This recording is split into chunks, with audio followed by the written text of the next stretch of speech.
Je vous l'ai dit, Notebook, c'est tout simplement mon outil préféré pour les révisions. Je vous montre un deuxième cas d'usage maintenant.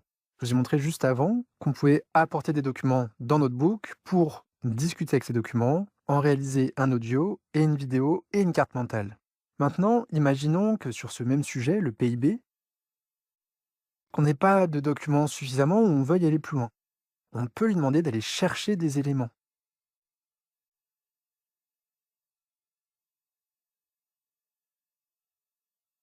Et les limites du calcul du PIB.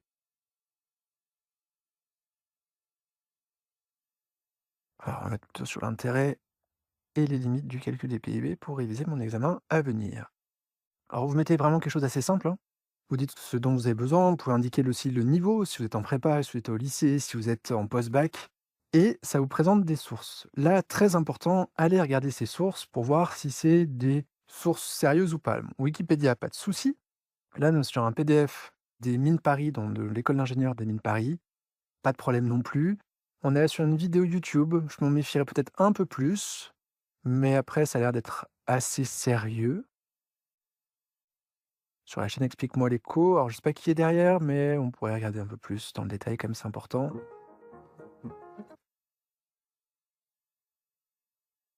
C'est un docteur enseignant-chercheur en sciences éco, donc a priori plutôt très sérieux, super.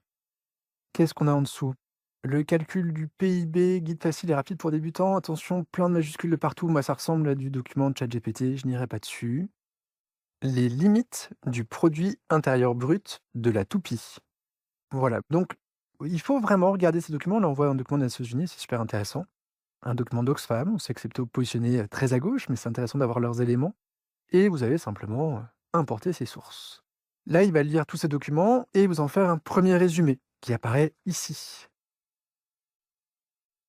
Quels sont les autres modes de calcul utilisés dans le monde? On va voir s'il a ça comme élément de réponse.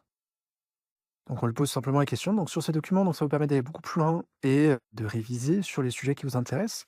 Et de la même façon qu'avant, quand vous avez créé un audio, une vidéo et une carte mentale à partir des documents que vous avez apportés, on peut faire la même chose. On lui demande un résumé audio, un résumé vidéo et une carte mentale à partir des 9 sources qui ont été choisies ici.